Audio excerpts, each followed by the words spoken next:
this is part 5 of the Chapter 11 notes. I'm sorry that it's taking so long. I'm just, I guess, talking a lot about ads, and I think they're an important piece of the media.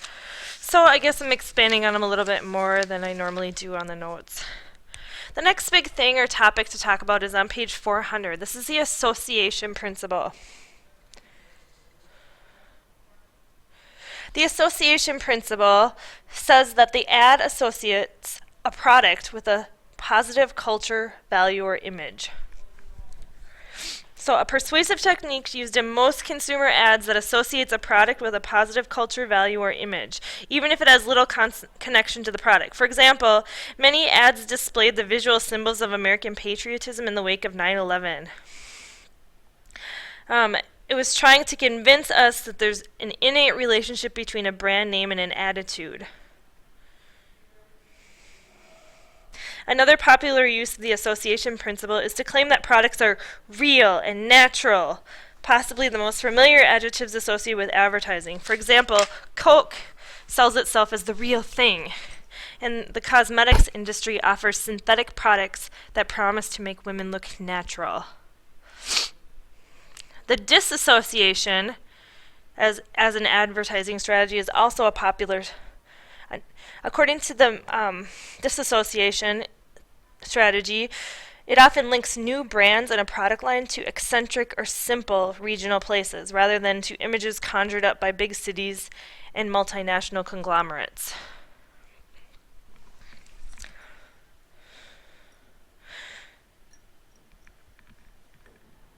So the nation's largest winery, Gallo, pioneered the idea in the 80s by establishing a dummy corporation, Bartles and James, to sell jug wine in wine coolers, thereby avoiding the use of the Gallo corporate image in ads and on its bottles. The ads featured Frank and Ed, two low-key, grandfatherly types as co-owners and ad spokesmen. On the one hand, the ad was a way to connect with younger consumers who yearn for products that are handmade, quirky, and authentic. But on the other hand, it concealed the Gallo tie-in, also allowed the wine giant to disassociate from the negative publicity of the 1970s, when a period when labor leader Cesar Chavez organized migrant workers in the long boycott of Gallo. Gallo probably is how you pronounce it. So they want to disassociate themselves from the popular brand because of negative press or negative societal views, so they create a new brand. Advertising as a myth is page 402. According to myth analysis, most ads are narratives with stories and tell social conflicts to resolve. So myth analysis provides insights into how ads work at a general cultural level. The term myth does not refer to like the untrue story or outright falsehood. Rather, it helps us to define people, organizations, and social norms. So the 3 common mythical elements in ads are they incorporate mini-story, they form features, characters, settings, and plots. Most stories and ads involve conflicts, pitting one set of characters or social values against another, and the conflicts are negotiated or resolved by the end of the ad, usually by applying or purchasing the product. In advertising, the product and those who use it are the heroes of the story.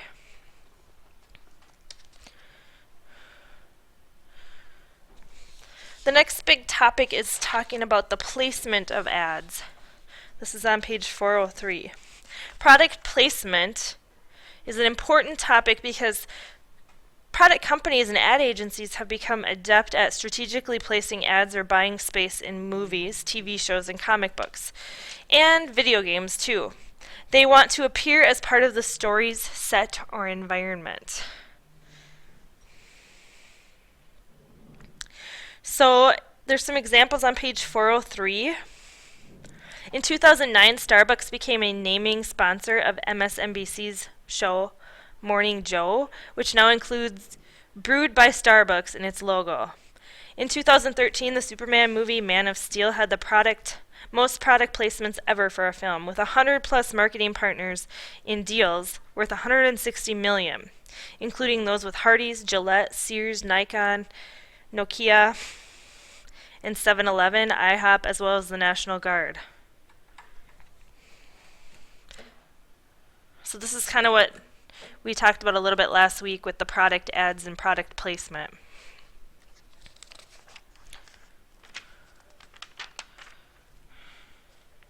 In 2005,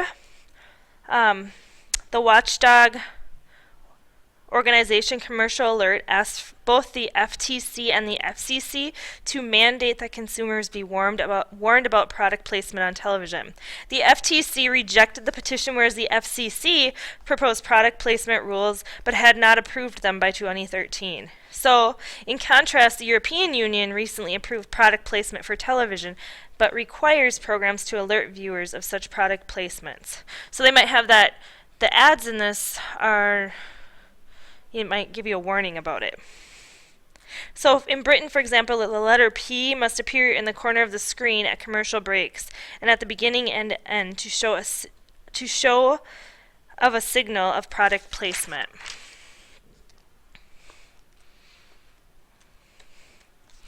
There's also been some commercial speech or some critical issues in advertising.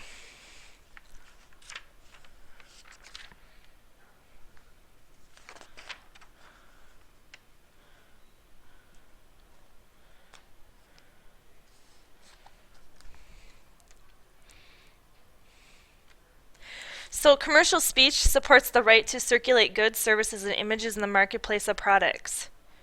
There's been some critical issues in advertising about concern and manipulation and how that exists, especially with regard to children, teens, and health. Advertising in schools, for example, is one of those problems. And children in advertising. Children are often viewed as the consumer trainees and are considered particularly vulnerable to commercialism. I mean, even I see my kids, they watch their shows and they're always like, "Mom, I want that! Mom, I want that!" So I can see how that's happening, and you can probably relate. You maybe have siblings, or you can relate to doing that yourself when you were a kid. Then we have advertising in schools. Channel 1 is an advertising-based school news program. It's considered by many to be particularly intrusive.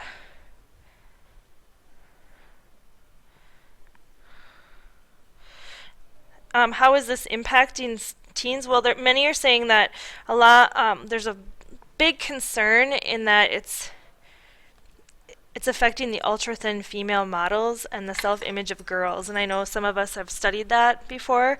Tobacco, they're saying that the numerous ad campaigns have appealed to teenage consumers of cigarettes. Many of the same complaints about tobacco ads are also being directed at alcohol ads. And prescription drugs, too.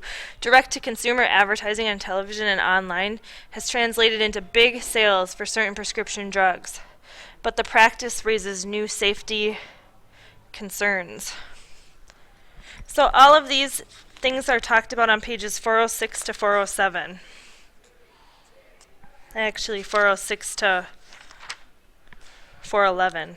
So make sure you read that part, how you, actually, the teens, are being targeted by advertisers. This is part 5. We're going to do one more part and then we're done.